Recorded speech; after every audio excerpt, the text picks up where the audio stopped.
নমস্কার বন্ধুরা, আমার আজকের রেসিপি লোটে মাছ। অঞ্জুস ক্রিয়েশনে আপনাদের সবাইকে স্বাগত। এখানে আমি লোটে মাছটাকে ভালো করে ধুয়ে নিয়েছি। এবার একটু লেবুর রস মাখিয়ে আমি 10 মিনিট রেখে দিয়েছিলাম। এবার একটা ননস্টিক কড়াইয়ের মধ্যে অল্প সর্ষের তেল নিয়ে নিয়েছি। তেলটা ভালো করে গরম হলে ওর মধ্যে আমি ছোট ছোট বেগুনের টুকরো দিয়ে দিয়েছি। বেগুনটা একটু ভেজে আমি তুলে নিয়েছি।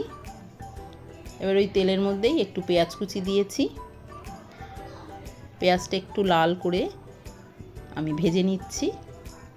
এবার একটু টমেটো কুচি দিয়ে দিচ্ছি।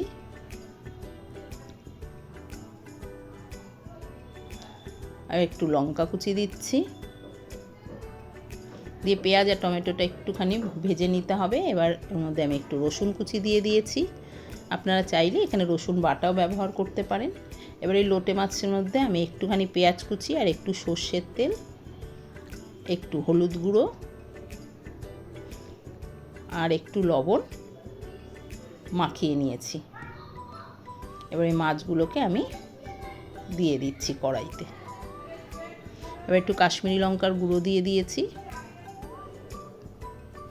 এবার অল্প হাফ চামচ আদা বাটা দিয়েছি।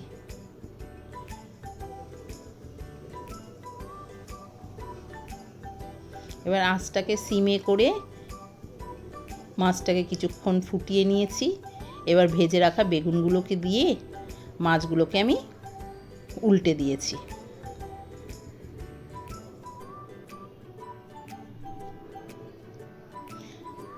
এবার অল্প লঙ্কা কুচি ওপর থেকে ছড়িয়ে দিচ্ছি।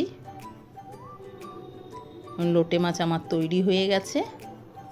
দেখা হবে আবার নতুন কোনো রেসিপি নিয়ে। সবাই ভালো থাকবেন, সুস্থ থাকবেন।